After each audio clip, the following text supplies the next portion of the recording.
Hey fam, it's your man Dante the Dark Knight, and welcome to another edition of Eagles Talk. Upon further review, the last time we talked or we saw you guys, our Philadelphia Eagles were about to face the Tampa Bay Buccaneers, and that didn't go too well. We lost to Tom Brady. Not a big surprise, although I had a feeling going into it, if you look at the tape, that we may be able to win that game.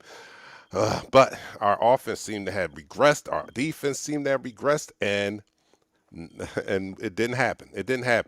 And I'm upset. I'm upset at what I'm seeing from this coaching staff. And I started to say it after the win against Carolina. I started to criticize what I didn't like out of this coaching staff, and I held off because it was a win and because we were about to face the Tampa Bay Buccaneers. So I held my opinion to myself. But after seeing this performance by the Tampa Bay Buccaneers, I have to voice my opinion on what I think so far of this coaching staff, and I'm very, very disappointed in them.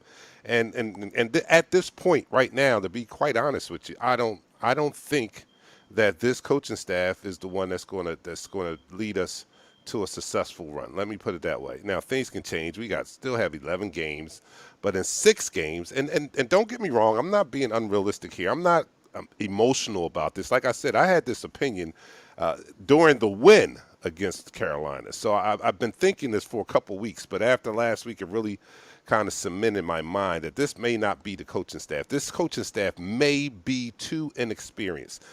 Can things change in the next 11 games? Yes, they can. But I'll tell you about some of the warning signs that I'm seeing now that doesn't give me a lot of optimism for that happening. So, look, my man, my co-host on here, you ready? All right, he's ready because Pat is on here. So we're ready to start this first quarter. You're now listening to the first quarter. All right, you are watching Eagles Talk, the #1 Eagles coverage show on Facebook by Eagles fans, for Eagles fans, where we like to talk about our favorite football team, the Philadelphia Eagles. We do so in such a relaxed manner that we enjoy our favorite adult beverage in the form of shots. Yo, it's my birthday week, so I'm back on top. I'm drinking high on the horse again, and I've been gifted some Don Julio 1942. This stuff is addictive, man. I mean, like, it's hard to go back to drinking regular tequila after experienced this for the past 3 weeks or so. But somebody gifted this to me for my birthday. Thank you, Joseph, for doing such, so I can continue to party for a little while longer. Because as soon as it falls upon me to buy the bottle, then you'll start seeing Terramana again. But anyway, I Hey man, have. what's wrong with Terramana, man? There's nothing wrong with it, but I'm gonna tell you, this is a whole different ball game right here, man. I'm only doing one shot because I can't stay the whole program. Pat is gonna have to finish it out for you because I'm still in birthday celebration mode and I'm going out to dinner tonight, so That's I what's have up. to leave.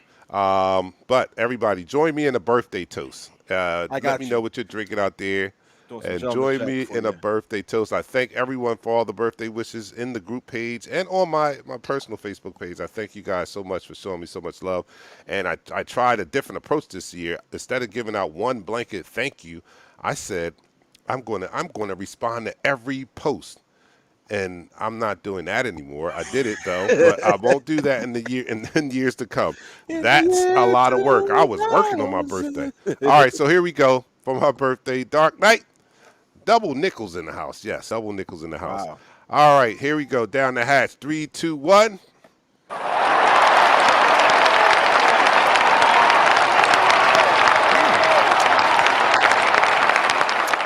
All right, let me start off with the comments. The people in the room, and Christopher knew he was first. He says he's first.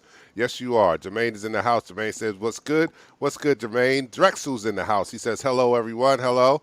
Tony Byrne from down under.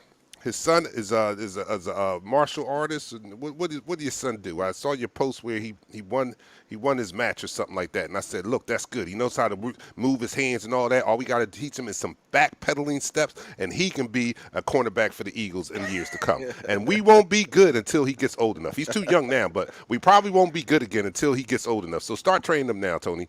Rogers in the house. He says, Bird Gang, what's up? Richard Booz in the house. What's good, family? What's good? Brandon Tillery. Yo, much love, family. Much love to you, Brandon. If I'm not mistaken, you were featured in the magazine because of your business. Let me know a little bit I in the think it was his comments about brother. that.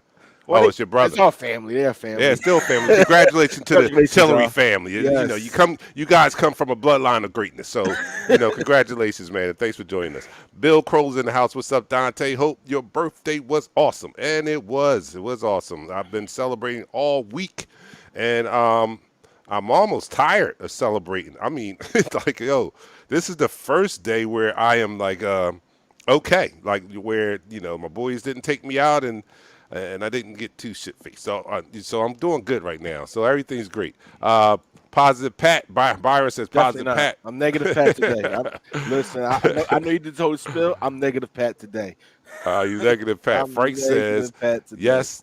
That 1942 is great. It is, man. It goes down so smooth. Joe Guns is in the house. Happy birthday, big dog. Thank you. Quavo, hold up. Wait a minute. Let me put some Quavo in it. That's what's up, Quavo. Happy birthday, fan. Thanks a lot, man. Um, Jason says, thank God Lane's coming back. Yeah, thank God Lane's coming back. But let me go on my little rant because I don't have that long. All right, so I'm not pleased with this coaching staff. I'm not upset with our team's record, so to speak, because I kind of expected after these first 6 games to be where we are. Like, at the best, I was thinking we may come out 3-3, but 2-4 is about where I predicted us to come out of these first 6 games because we play some heck of a quarterbacks in these first. We played Tom Brady, Mahomes. Who Dak. else do we play?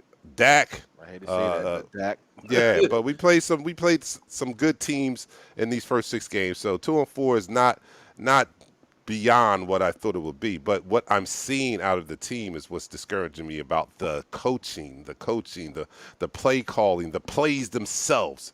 They I suck. said it during against the Carolina game.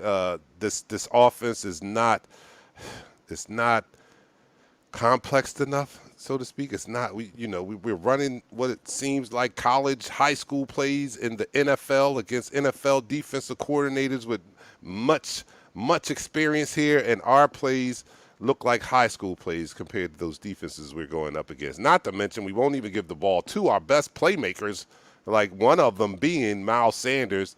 And if you want to add in Kenny Gainwell, he's not even getting enough touches. I don't understand that.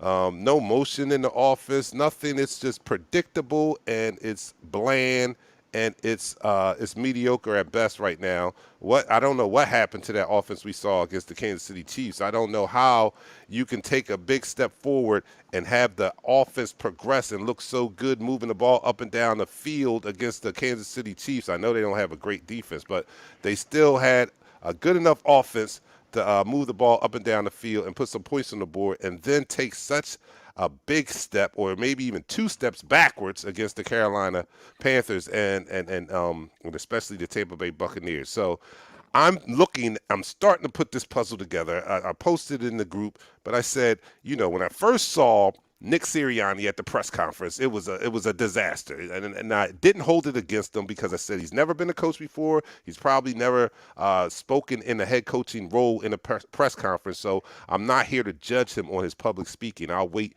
to see what he does with the X's and O's. More the X's and O's than W's because I didn't expect a lot of wins this year. So I said, let me see what he does on the field.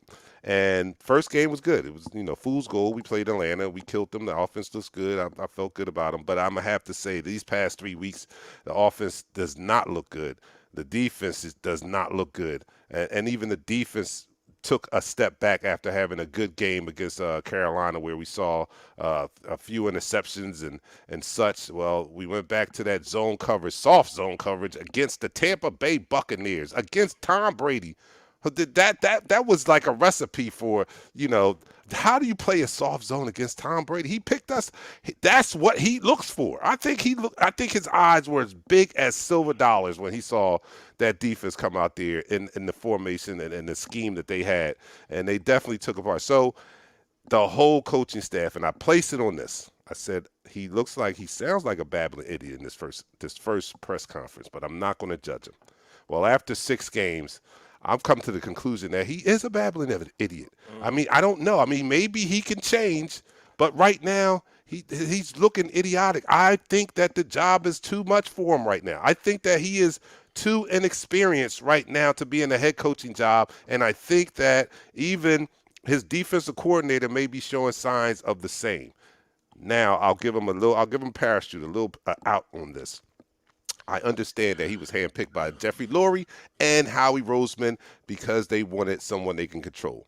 And they got the right one because they seem as though they're controlling him. He won't even run the ball. I mean, you can't tell me this offensive-minded coach came in here with the idea that I'm not going to run the ball and I'm going to be successful with the offense. You can't tell me that. You can't convince me that the influence of him not running the ball is not coming from upstairs, and that's a problem. But he doesn't even have the balls to even try it. Like, at least Doug would try it, and maybe in those Tuesday meetings with Lurie, he would have to explain himself why I ran the ball, but he would at least do what he thought was best to win the game. This guy is so green and so young, he doesn't even defy the orders that's coming from up above of having an explosive passing offense. That is not the path of winning and maintaining success in the NFL. You have got to have the threat of a run game. You cannot pass it all the time. Okay, I'm done my rant. That's it. You guys, you have the floor, Pat. I totally agree with you. Wow. Listen, I went back and tried to look at the tape. I sat there and I started looking at some of the film. I saw a guy had some cut ups. I started looking at it. Then I started to realize what Seth Joyner said after the game about this team's offensive play calls. I started realizing this is high school football.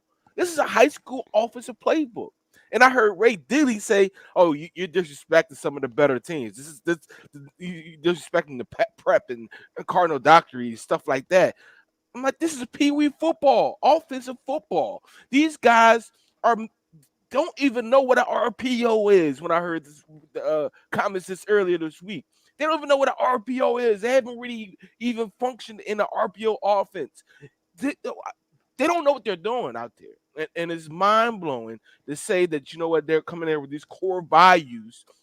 Their core values should be, you know what, let's have identity on offense. They don't have nothing on offense, and it looks terrible. It looks grossly undercoached. The offensive linemen don't know what's going on at any given time. The quarterback is not making the proper reads because Their receivers are not. They're not putting the receivers in the best routes. They're not running the ball to give that threat. Listen, sometimes you got to run the ball 3 times in a series. You haven't did that. You had a total of what 10 runs in the game. Let me see this. Go back to the sets. You had a total of 19 runs, nine runs with Miles Sanders, and the rest was either Jalen Hurts scrambling. So Hmm. you really had 9 called run plays. That doesn't cut it in this league. I don't care who you are. Tom Brady throws the ball because he can throw the ball. Aaron Rodgers throw the ball because he can throw the ball. But they still have somewhat of a remnants of a run game. These guys have none of that. None None. of that. And we're looking at Jalen Hurts like he's missing these throws. Of course, you'll be missing the throws if the defenses say, you know what, they're not going to run the ball. I'm not Yep. respecting the play action. I'm not respecting this RPO. In the first play of the game, they ran an RPO, and exactly what happened with Chip Kelly happened on the first game. The coach said, you know what, defensive end crash down, hit the running back, and the linebacker sweeps around. That's how you stop an RPO. That's how you stop an RPO. And they Well, you're did a it. little more knowledgeable than me, but if I can figure it out, if our fans in the chat room can figure this out, and we're not NFL coaches, college coaches, or high school coaches, do you think a professional defensive coordinator won't figure this out? It's ridiculous, man. It's ridiculous, and they're doing such a bad job that I have to give. And I'm not really pleased with them, but I'll still give them a pass. I'm not really fully pleased with Jalen Hurts, but I can't truly or accurately judge him or grade him because of the play calling and the offensive scheme that he's playing in. He may be better than what we see. I know I got big questions about his accuracy. I got big questions about his arm talent. He's not. He doesn't have a Josh Allen arm. We know that. But his accuracy it concerns me too. But I can't I can't accurately judge him because the coaching is so bad. It may be coaching. We don't know. Andy Reid might come in here and Jalen Hurts may not look that bad. He may actually design a scheme that takes advantage of what Jalen Hurts does and gives him some help in giving him a running game behind him and not having him drop back 40 something times and have to make a play by running out the pocket. I know.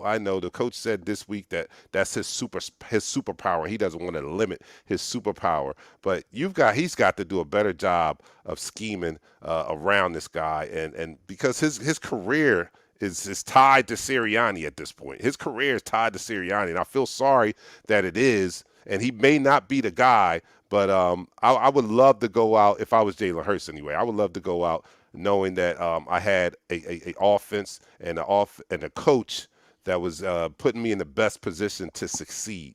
Because, like I said, his career is hanging in the balance. All right, let me go to some comments here. This quarter's about over. As a matter of fact, I'll do it in one. All right, so Joe Guns agrees. Hey, thanks, Joe. Tony Barron, did Hurts take a single snap under center? Yes, that's another thing. He Oh, did. He man. actually did. Not many. It might Yeah, have yeah, been a actually, single snap. I'm only he kidding. actually did. All right. He did take a snap under center. A All snap. right. Twain says Hurts struggled in Doug's office too. Accuracy and arm talent will hamper any offense. I agree with that. I'm not going to remove that. Those are my biggest concerns, Mhm. and they may be very valid. But that, But that that goes on. We talked about this. His confidence of throwing the ball. He has a strong arm.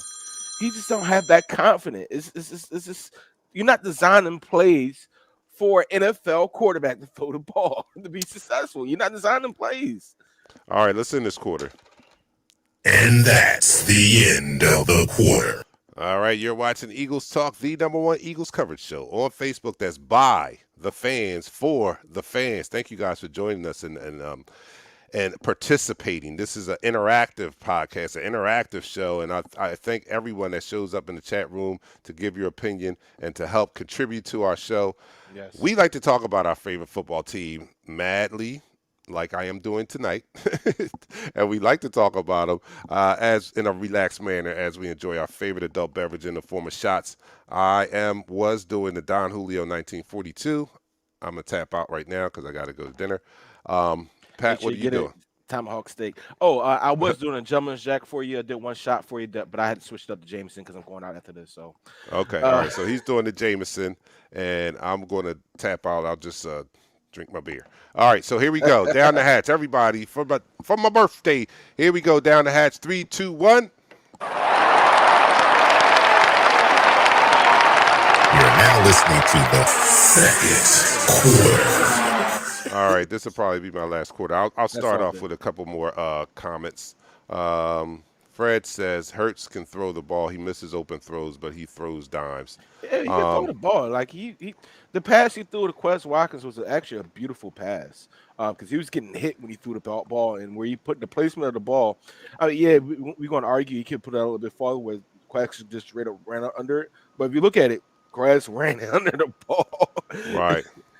Yeah, that was a good. I mean, like That I was a said, beautiful play, actually. The play some of it design, the play is play design, design. yeah, Yeah, the some play of it's play design design. was for Quez Watkins to be in the slot to be on a safety. He's the fastest guy on the field. You need to utilize his speed. Now, we talked about his ability to run intermediate routes, how he changed up how he run his routes. Utilize that. All right, Jason says his arm string ain't that bad. The F, he running for his life every play. Nobody's talking about how bad the O line is. Yeah, the O line has not been playing stellar. Well, when you go against that defensive front, I'm not gonna hold you up. That first half against that defensive front, we couldn't get anything going as far as the running game. Vita Vey, he's a immovable force in the middle. Yeah. He's a very movable force. But in that second half, when we actually had a couple gashing runs, we were able to scheme up run plays to actually be successful. We could do that the whole game. The whole game, we had opportunities, and we know we need to take advantage of those opportunities.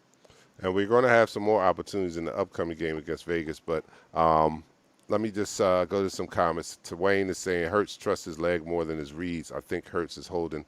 He thinks Hurts is holding Sirianni back. Yeah, No, that's one way no. to look at it. I don't know. Maybe Sirianni's lack of confidence in Hurts is handcuffing him to running a more dumbed down version of the offense he wants to run. I don't Yeah. know. I don't know. That's a possibility. I don't know. But I know that the plays that he's running out there that he's scheming up are not good.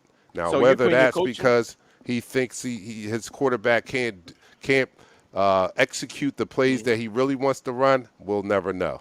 But he's got to do a better job, and I'm going to stand pat on what I'm thinking and what I said in the opening Mhm. about I don't think this coaching staff is ready. Maybe you got to put them back in the crock pot, let them cook a little longer. Yeah, But I I believe don't that. think they're done yet. I think they can be seasoned a little bit more. And he has 11 games in my book. I mean, he may get more than that in the owners and the Hey, listen. management's eyes, but in my book, he gets 11 games because if this thing looks that bad, or if it looks the same as it looks now at the end of the year, how can you go on with this coaching staff? I mean, like, I don't. It's my birthday, right? So I It's your don't have birthday. much. I don't have much time left on this earth. Go do You know your what I'm thing, saying? man. Go I'm do your just thing. saying. I'm just saying. I don't have a lot of time. I don't have the time to wait for a coach to become seasoned. If we see this as a train wreck, let's make the adjustments and move on from this because this is not it. In 6 games, it's not it. And No. maybe I'm being premature, but he got 11 games. I need to see progress. I said I admit that this was a rebuild. I admit that we're going to have growing pains, and maybe and this is some of them. But I'm looking to see some progress along the way, and I've seen regression in 6 games. I've seen steps backwards, and I should be seeing steps forward, and that's what's disappointing me the most. Yes, it is. It is disappointing to see this team going backwards and not utilizing the talent that we have. People say, "Oh, we got talent." Yes, we have talent. We have talent enough to stay in some of these games. We have talent enough to actually win the game if they're coached up and they're put in the right position to win the game. We thought when we hired this coach was hired and he started talking, yeah, it was a bad press conference. But when he was able to actually give the information what he wanted to do, his vision for the offense was to put the players in the best position, make plays for their better players. We thought this was a gold hire. Dante said, you know what, I'm gonna give him a chance. That's what you said. I Yeah. said at first, I said, I won't give this dude a chance. He came in and talk in public. What's wrong with him? Michelle said, you know, I should have called him and been his PR. You Yeah, know, yeah. so She did say that. listen, yes, do we have to give him a chance because you know we're not the owner. We're not Humphrey, you know. So we have to give him a chance. But at the end of the day, they do have 11 games. They do have an easy schedule coming in. They got the Raiders. Then after the Raiders, they got defeated Lions. Then they have an air raid office in Los Angeles Chargers. Then they go right into Denver, New Orleans, and the Giants. So they actually do have an easy schedule coming up where they can rebound and show us that you know what those first 6 games was a filling out phase. And as a rookie head coach, rookie defensive coach, I had to see what would work and what would not work. Right now, we understand that the screen passes all the doggone time don't work. These RPOs don't work. And Dante's about to leave because I hear the keys. Yeah, yeah. All right, I'm gonna finish the quarter out, but yeah, I'm gonna be rolling.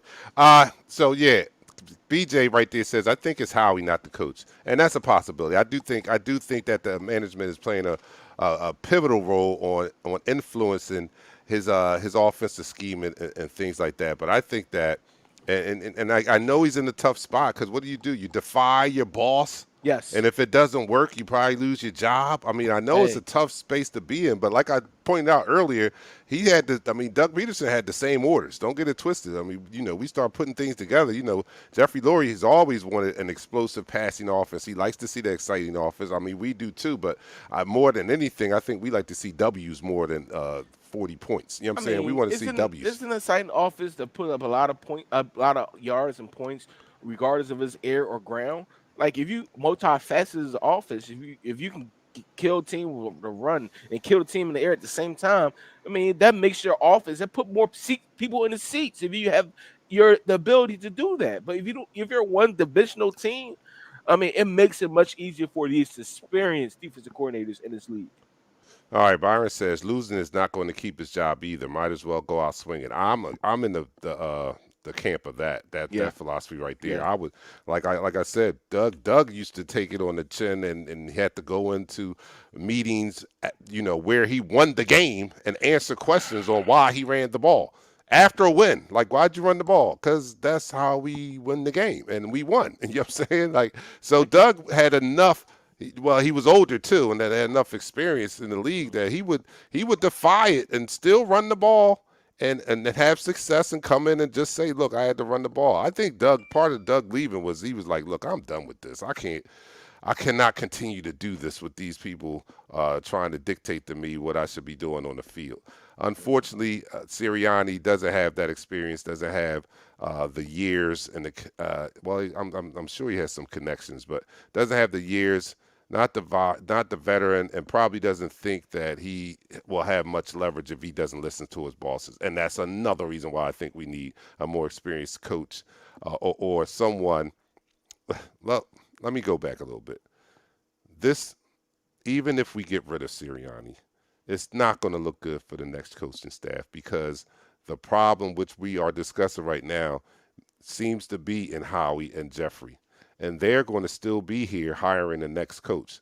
So the reason why, let's face it, we know it. The reason why we even have Sirianni is because no one wants to come here and coach under the ownership and the management that we have in the front office. That's why we have Sirianni. Nobody wanted to come here. No, Sirianni's name wasn't on anyone's list. No, No one's list. no. We only have him because no one wanted to come here, and that's still going to be the same problem if we get rid of Sirianni. And that's not to say that we should keep him because of that. No, if he's not doing the job and he's not good, and we recognize that and we identify that, then we need to move on from that quickly as possible. Hmm. But we still be in the same damn boat because we got the same damn front office hiring the next guy that they want to control. Yeah. All right, this quarter is about to be over, and in that, I'm about to be out. So I'm going to turn it over Oh to Pat. man, I wonder And what you positive eating, Pat man. don't sound like he's going to be too positive. So I Nah, think y'all not even might, close. might as well take Not that even off. close. Not even close. You can take that positive pat down I'm right going now to, because uh, these dudes where are we frustrated going? me. We're going. I might. I don't know. I went to the Fogo de Chao on Sunday, I saw and that, I man. had so much meat there. I don't know if I want another Boss, steak. Oh my boss. goodness, I had so much meat there. Oh, I've been eating Sunday good. was the pre-day from my wife's birthday. I surprised her with an in-house cookout with her friends, Oh and wow. I cooked beef ribs. I cooked 3 ribeyes All right. on Okay. the Okay. grill, man. It was delicious. Listen, you've been proud. Look. Oh my goodness. I was in I a had meat coma, shrimp. so Yeah, I was in I the don't coma know. I too. I'm might still get in the some one. fish. I don't know. All right, look, that's it for me, man. This is the you're looking at Eagles talk. I'll let Pat you handle it from here. Thank you guys for all the birthday wishes. Happy The birthday, birthday cuz. celebration continues, and Monday or not Sunday, I'll still be cool, but after Sunday, like I did last year, I'm gonna be doing sober November or whatever. So I will not be taking shots from Monday until Thanksgiving. So I Woo. might even have some. That's how we got Nichelle. I had guest shot takers come on and take shots for me because I got to go. I got to do a detox after this birthday week. This birthday week has been crazy. So I won't be taking shots next Thursday, and I'll be on my sober November and resuming again after Thanksgiving. So you guys, man, enjoy. And I will be here on Sunday. So come and join us, or I'll be back on Sunday. Pat will tell you. We'll be here at 3 o'clock. Yeah, we be All here right, too. guys. All right, Dante. Enjoy, man. Happy birthday, brother. Love you, man. Thank you. Love you too, man. Peace. All right. Now that's the end of the quarter. And That's how you end the that's quarter. the end of the quarter. Again, welcome to the Eagles Talk by Eagles fans for Eagles fans, #1 Eagles Talk group on Facebook. Make sure you subscribe to our YouTube channel, Eagles Talk YouTube. Make sure you watch it on YouTube and get our subscribers up. Share this with everybody that you know, because this is how this is what we love as Eagles fan, and as you guys out there as Eagles fan. We love this. We love this talk, and we love to drink and smoke cigars and eat some food. So with that being said, I'm drinking on some Jameson. I don't know what you guys are drinking on. Let me know what you're drinking on out there. Uh, and to Dante, man, I wish I could have made it with over there, but I was stuck here in the house cooking for my wife. So to all the Eagles fans out there, cheers. Down the hatch, 3, 2, 1. You're now listening to the third quarter. Yes, Byron. No positive Pat. This is a serious issue. The serious issue is when you have a 3rd down and 2, and your defensive coordinator calls a cover 3, and you have your closest cornerback playing 3 yards off the line of scrimmage. That becomes a huge issue in the grand scheme of things. We talk about his ability to adapt during the game, but you gotta understand during the game, not after halftime. During the game, there are situations that you are put in where you have to be present. At 3rd and 2, needs to be a cover 1 man, needs to be up on these receivers. You made Tom Brady's look back. He said, "If you giving me this, I'm only going to miss how many passes he missed. I'm only going to miss 4 passes this whole game." It was kind of unheard of to see how far back these defensive backs were playing off of these receivers until after halftime, until those adjustments were made. You got Darius Slay for a reason. You got you went and got Steven Nelson for a reason. Let these guys play. Avante Maddox is playing actually out of sight, believe it or not. In that slot position, he has actually played very, very good. He's been very serviceable, and therefore situations where in the past we were skeptical about our corners. I don't think we worried about our corners. More or less, we worry about our linebackers. We learn about linebackers and our defensive coordinator. Defensive coordinator is not making anything easy for us at all. We go to a couple comments.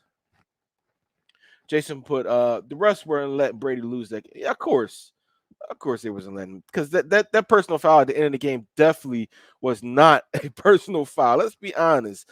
This taunting rule is a bunch of BS. This taunting rule needs to be taken out of football, because the thing is, when you have men playing a game of aggression, you're gonna be aggressive. What you going to say? I'm sorry, guy.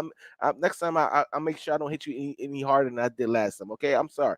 No, this is an aggressive game, so therefore they're going to be aggressive situations, aggressive times. And you know what? You're gonna get up and say "woo" in somebody's face for all that. All the times that Antonio Brown got up and dropped the ball and got hyped, you should got a personal foul for taunting then. Jeremiah, I'll put up. He doesn't. You're right. He's the Philadelphia Eagles defense is one of the least blitzing teams in the NFL. We play the second most zone in the NFL, and that's a terrible stat to be a part of. Listen, we give up the fewest 30-yard big plays in the league. I think it was like I think we're number 7 overall. But at the end of the day, you gotta take chances. You have to take chances. If you don't take chances, you never know what these guys can do. Um, Christopher Burton said, another thing, we need to get the ball to start the game because you dig yourself in the hole every time. I do agree with that right now. Let's just, you know what? I understand the philosophy of deferring, kicking the ball, and getting the ball back at halftime. Maybe you have the last possession. You can score before halftime, get the ball back, score after halftime.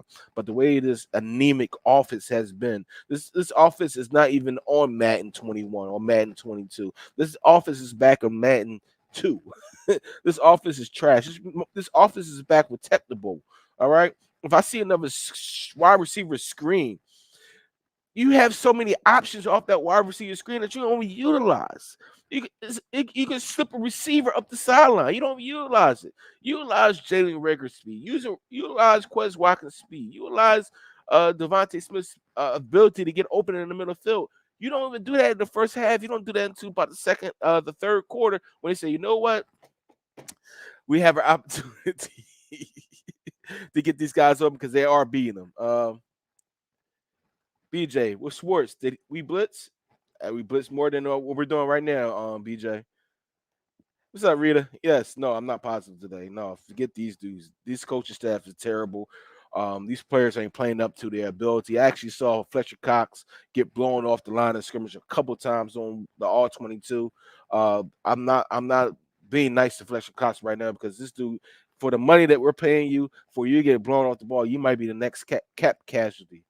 Um, Jason said, "Do you think we should go after Watson if we have the chance?" They want 3 first-round draft picks. We need those 3 first-round draft picks, but at the same time, we don't draft well in the first round. When was the last time? When was the last time that we had a home run pick in the first round besides Lane Johnson? We haven't. We really haven't had a first-round draft pick pick. So that's a great question, and I'm happy I'm not a GM right now because I probably would have made the call already. Everyone knows we run the same bubble screen and defense just play zone. It's not even that. It's like if you in the NFL, these wide receivers can't block uh past 1 yard. So if they pass 1 yard as a defender, I can go and attack that receiver. Now, if I see the screen coming, I can go attack that receiver and blow the screenplay up.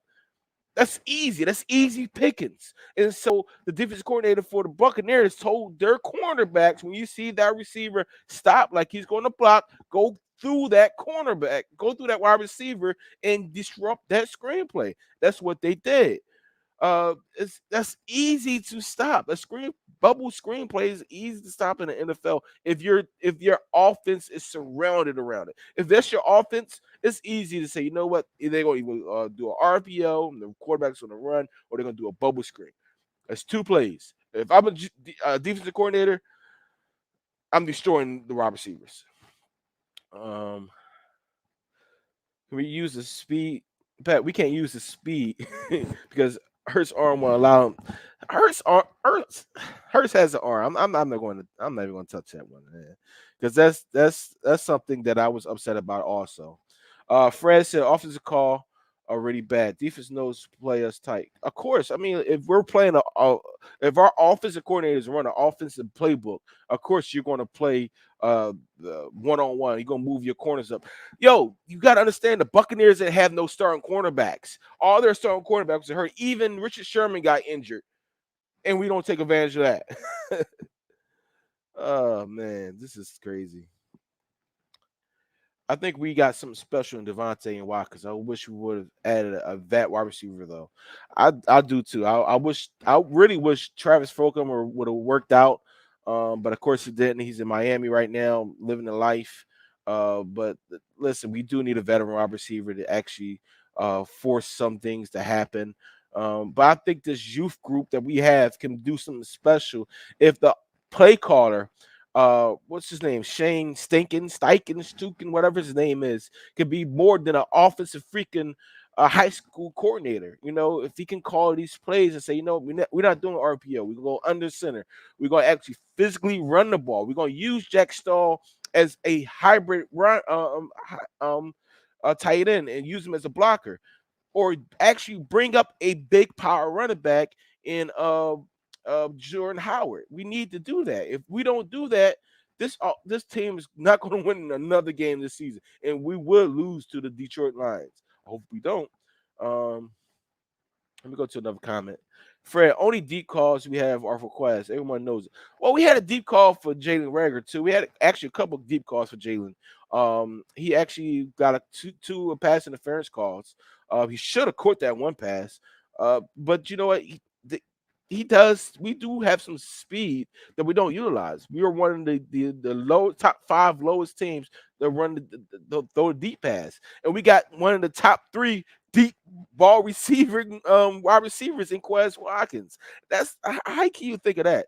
How can you think that this team is one of the worst teams of throwing the deep ball because they don't call it, but they have one of the top three receiving deep ball wide receivers?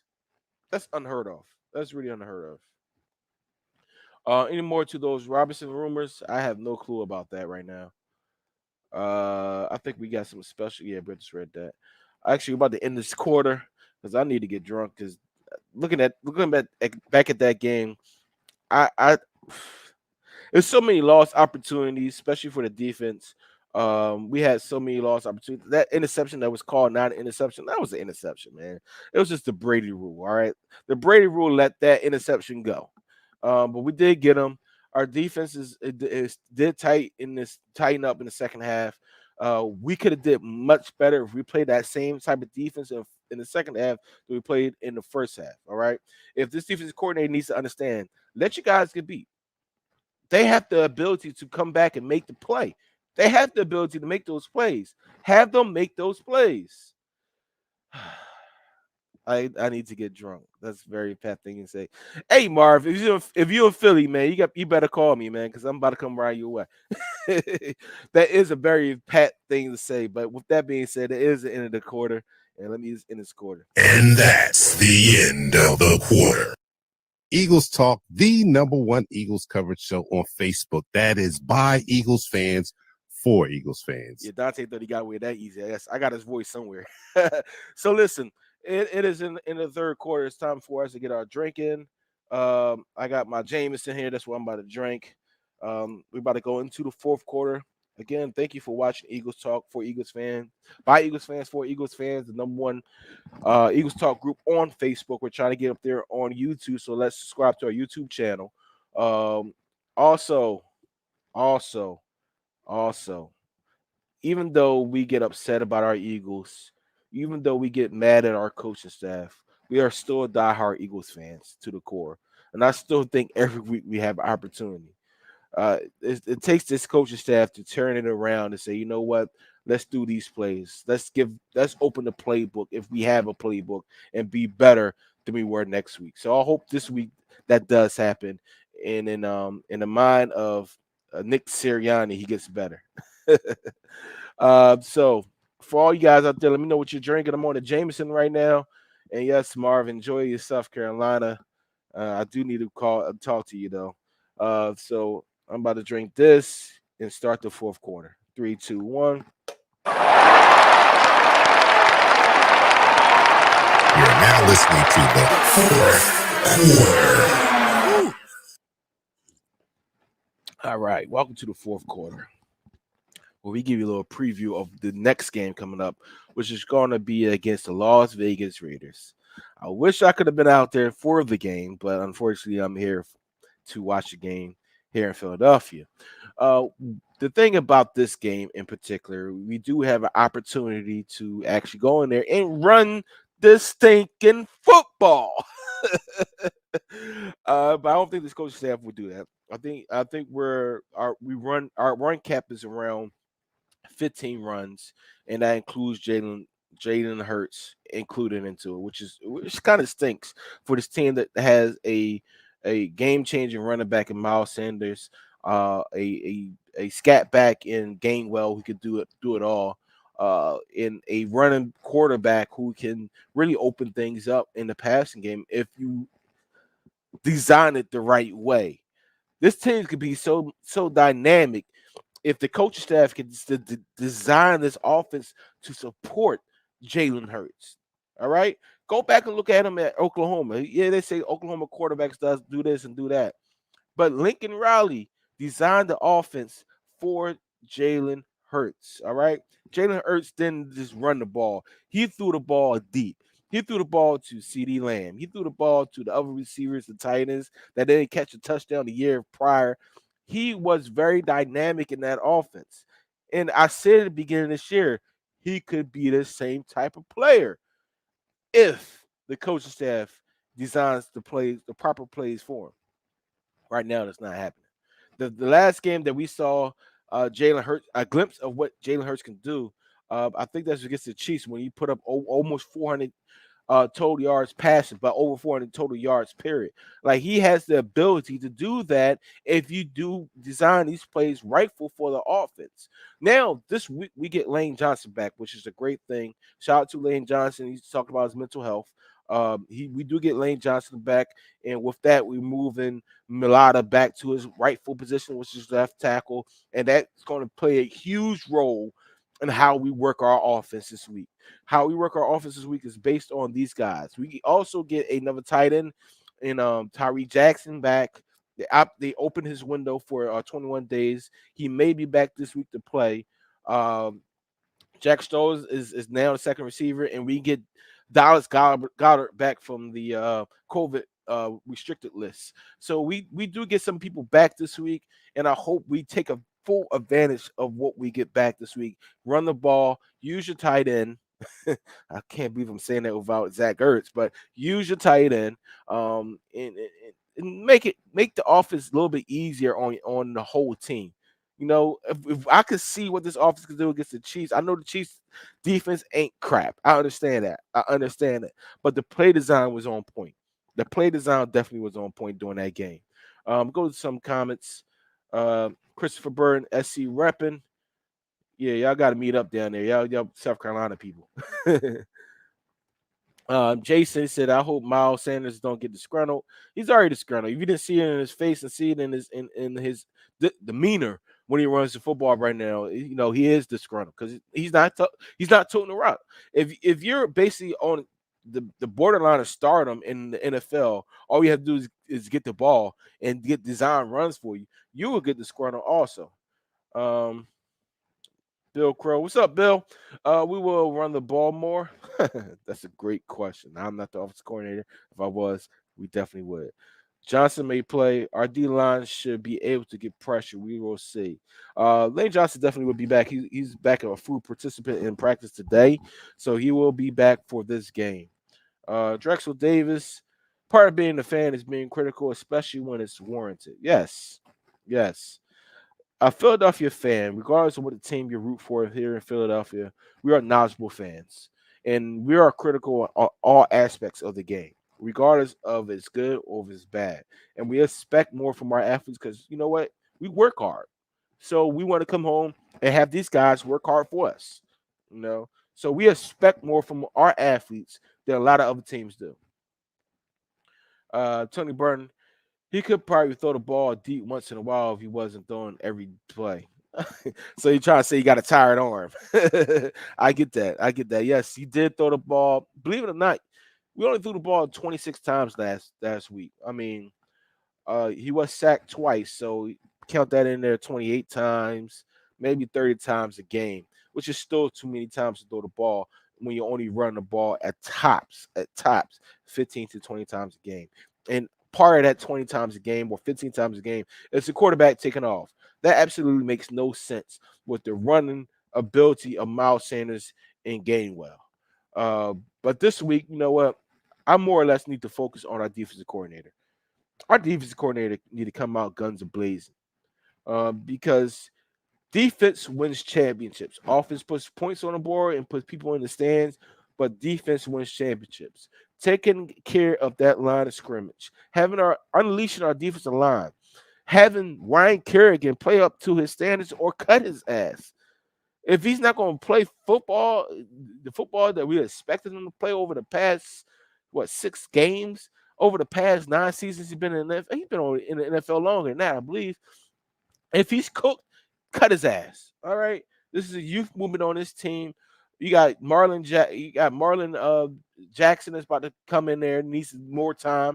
Hargrave is damn near on the way to be a defensive player of the year if he keeps getting these sacks and being disruptive. Uh, Sweat is actually looking pretty doggone good. He needs to stop going upfield all the doggone time, but he is looking pretty doggone good. We do need a new set of linebackers. I always said this. Davion Taylor needs more reps. Alex Singletary. Alex Singleton is not the linebacker for this team. If he plays special teams for the team, perfect.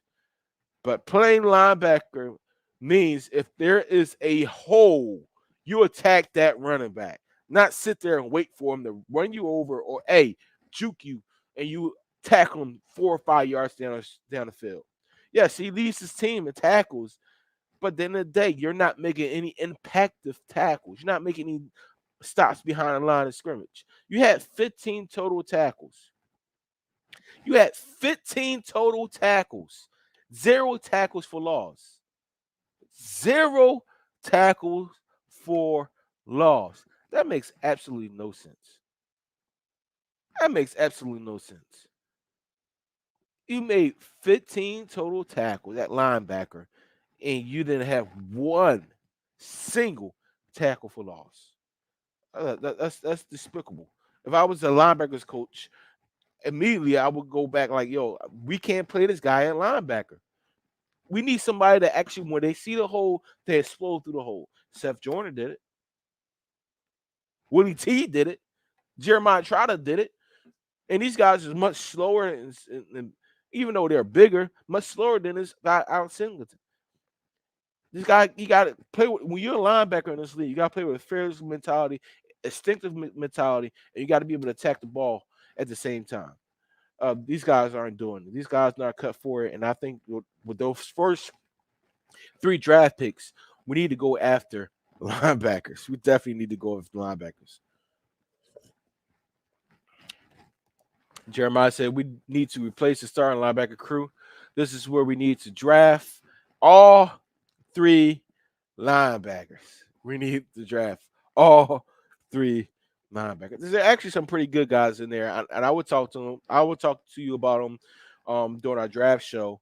The linebackers are coming out this year, but there are some pretty good linebackers this year that I hope that we can get our hands on.